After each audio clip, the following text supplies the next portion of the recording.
Hola, bienvenidos a uno de otros de mis vídeos de mi pequeña colección. Esta vez en vez de juegos voy a enseñar revistas y libros, que bueno, todos los libros y las revistas de temática retro me suelen gustar bastante.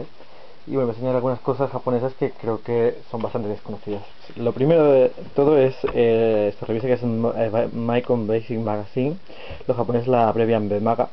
Era una revista sobre Basic que empezó a principios de los 80 y continuó hasta casi sobre el 2000 o así, o sea, fue una revista bastante larga.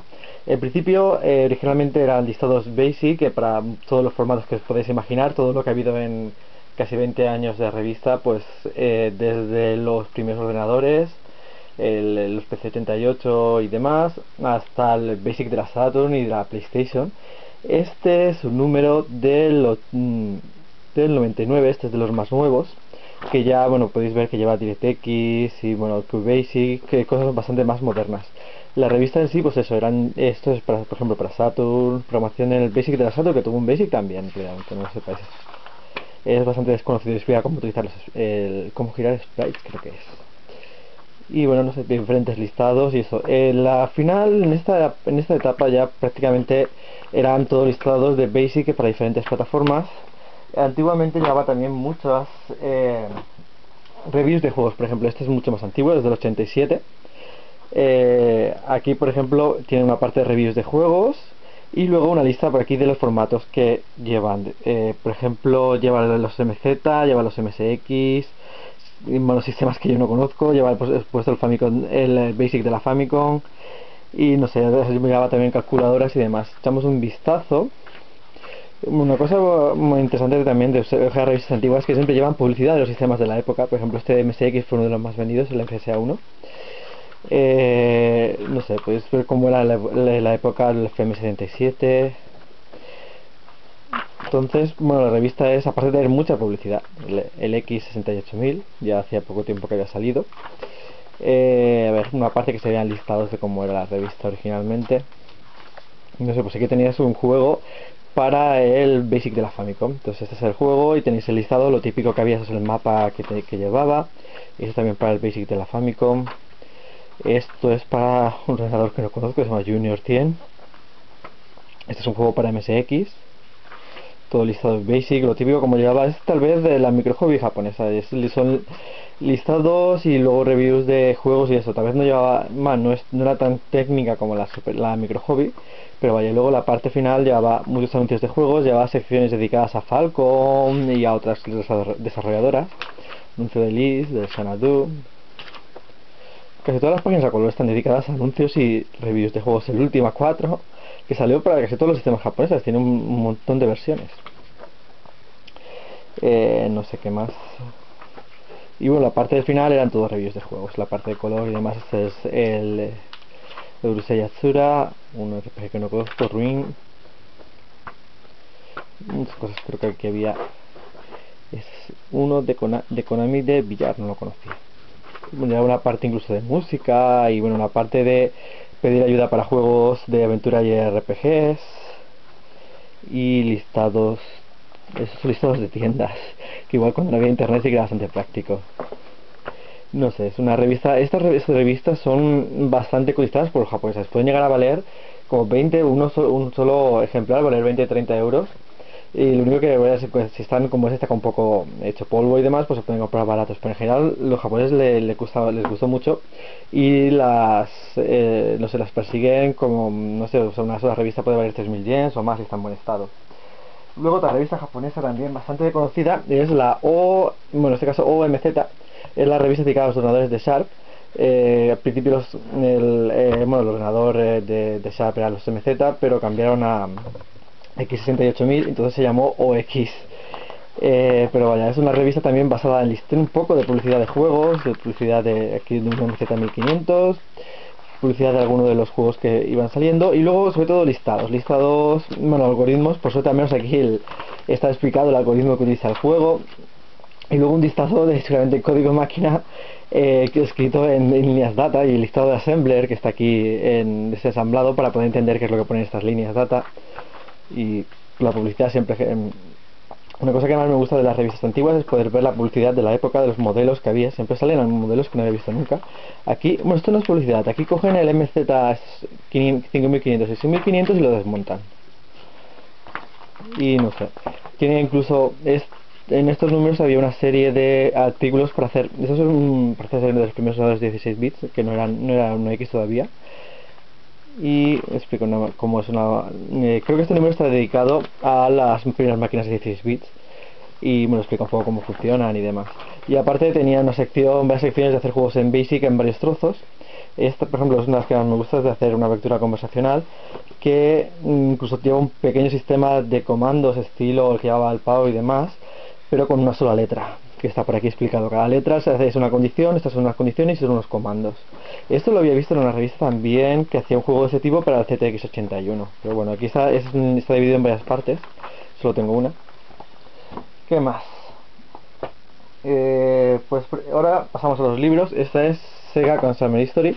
Estos libros son totalmente en japonés, pero es una historia de las consolas de Sega y sus juegos. O sea, bastante visual, tiene texto también, pero bastante visual. Entonces, por ejemplo, la SG-1002, la Sega Mark III, tiene fotos bastante de buena calidad, la Master System, y luego, bueno, sus juegos más detallados, con capturas de pantalla bastante bien hechas, y bueno, las reviews. Tienes la parte de Mega Drive, muchos juegos, tiene todas las máquinas, tiene entrevistas con desarrolladores, con bueno, gente que dedicaba al mercado en esa época, la Saturn, creo que llega hasta la Dreamcast. O sea, prácticamente es todas las consolas de Sega. Llega a salir la Dreamcast, creo que de hecho sí, llega hasta la Dreamcast. O sea, son todas las consolas de Sega y los juegos más importantes. No sé, si es un fan de Sega, pues es un libro que no te puede faltar. Creo que no he visto que, claro, eso el problema que tienes es que está en japonés, claro. Pero no creo que no he visto nada parecido a esto en inglés o en, bueno, cualquier otro idioma. ¿Qué más cosas? Estos libros me gustan a mí mucho. Son unos libros son una serie de libros que sacó ASCII, la creadora de los MSX, sobre el MSX, que son los Pocket Bank. Cada uno, hay bastantes, tengo 300 por aquí. Cada uno trata sobre un tema concreto. Por ejemplo, este es de sonidos, este es de gráficos, cómo hacer un RPG, cómo hacer una aventura, juegos de acción, la capturadora de vídeo, hacer animación, no sé, este es cómo hacer juegos en código máquina. En realidad hay un poco de todo. Hay libros que tienen mucha calidad, que están bastante interesantes, y hay otros que son un listado y una historia y esto. Sobre todo yo me quedo con el de los efectos de sonido, que está bastante bien explicado. Luego estos dos, los juegos, lleva varios juegos, pero si ves los créditos, estos juegos están hechos porque hay más, la creadora de Grandia. Y bueno, no sé, este libro de aventuras de texto pues lleva una descripción y lleva varias aventuras para teclear. Todo eso está en BASIC, lleva un listado muy corto, incluso lleva la última es una videoaventura que está bastante currada para el código que lleva, pero claro, es teclear todo esto que es, no sé, ahora antiguamente seguramente sí que yo lo hice en su tiempo, compré un libro de estos y teclearlo todo, solamente la conversacional que funciona por menús, pero no creo que lo volviera a hacer. Y luego este es de hacer RPGs, lleva dos RPGs, uno es, bueno, aparte de muchos cómo funciona un RPG de verdad, no sé. Ese sí que está muy bien explicado porque lleva los diagramas de cómo funcionaban los programas y todo eso. Está bastante bien. Lleva aquí, pues, lleva dos juegos. Uno es un estilo Rogue, pero sin scroll ni nada, solo hay una pantalla. A ver si veo una pantalla por aquí. Es una cosa así. Es una sola pantalla con objetos pequeños y tal. El segundo está bastante más currado porque te viene incluso un editor para hacer una dungeon, hacer un escenario. Y el juego es así, bueno, esto es la historia de juegos, de los juegos de rol y demás, que también lo incluye. Entonces, una pantalla que se vea cómo es el juego. Eso es el listado que lleva con toda la línea de data y todo eso. Esto teclearlo es un sufrimiento. En realidad son tres listados. Uno para crear el escenario del juego, otro para diseñar tus propios juegos, y el otro es el juego en sí, el motor del juego. Y aquí bueno, lleva explicación de las clases, de las variables, con lo cual más o menos esto, si quieres hacer un juego parecido, pues se puede ver. Eso es la historia de juegos de rol. Esto es el escenario, que esos escenarios te vienen incluidos en el listado.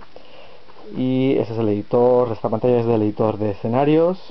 Y ese es el juego, sí, es un estilo en primera persona, estilo como sea el Wizard y demás. No sé, me parece, si hubiera tenido en su tiempo, creo que hubiera disfrutado tecleando y modificándolo, pero ahora da un poco de pereza. Lo usé un poco de referencia para el juego que yo estuve haciendo en un RPG para MSX, pero lo tenía ya muy avanzado y lo que encontré aquí pues no me acabo de servir.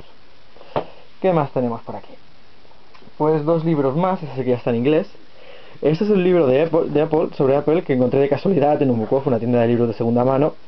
Y es muy curioso porque está escrito, no escrito por un fan, sino por el editor de Wall Street Journal, que se encargaba de Apple en su momento, y está enfocado más en un aspecto más económico de la empresa, o sea, la junta directiva, de los managers, de esto iba mal por los managers, esto va mal, no había bien dirección, y no sé, todo el punto de vista que yo nunca había visto, y está bastante bien. Además es muy curioso porque el libro termina, no sé qué año exactamente, pero es cuando Jobs ya ha vuelto a Apple, pero todavía no era el CEO, no era el CEO todavía, y no sé, está el autor hace conjeturas de que podía ser tal, pero vaya, no sé, es un libro, un enfoque diferente a los otros que yo he visto sobre la historia de Apple. Y luego este sí que es bastante más famoso, es Revolution in the Valley, que son sobre la historia de la creación del Macintosh. Está lleno de fotos, de textos.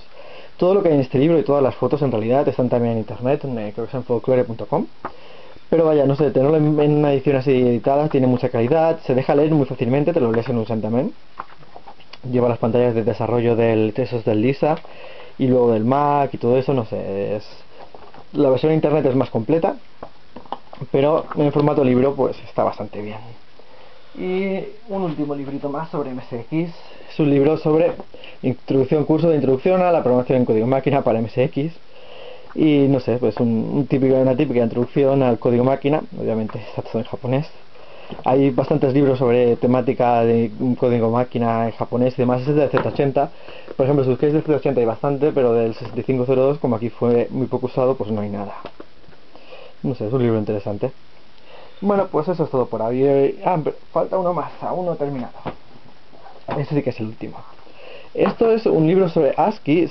He ido editando una serie de libros sobre los ordenadores de los 80. Ha sacado 3 sobre el MSX, que es el sistema que la empresa misma creó, más o menos. Y luego sobre el PC88, sobre el PC88, el 8001 y 6001. Y sobre el PC98. Este es el del PC8801, que para mí es el mejor.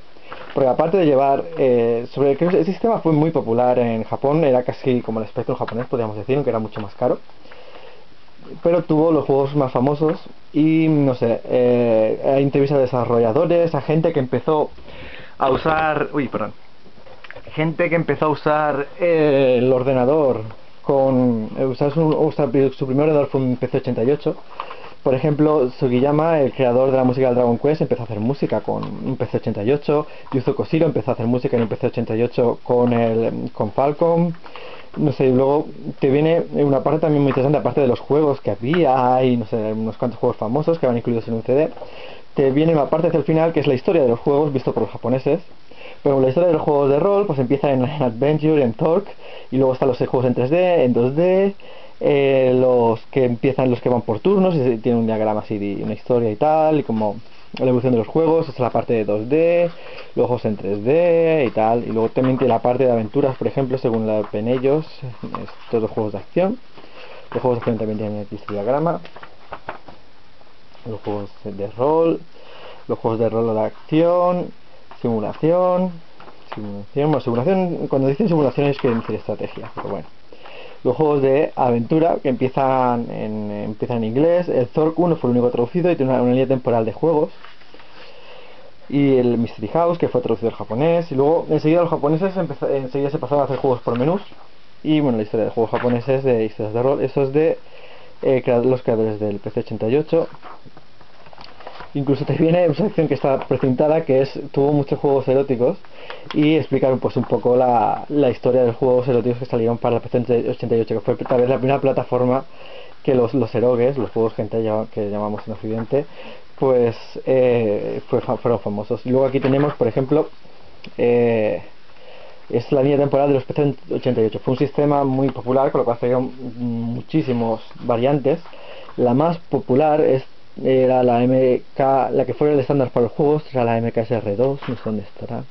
es el MK2, es por aquí debe ser el MKSR. Este era el MKSR, este era el estándar de los juegos para los juegos.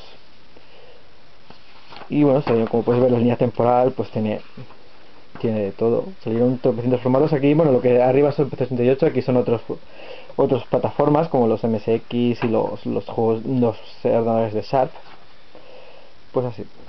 Bueno, pues con esto sí que ya he terminado. He hecho más un resumen de algunos libros que me gustan sobre retro y demás. Espero que os haya gustado y hasta la próxima.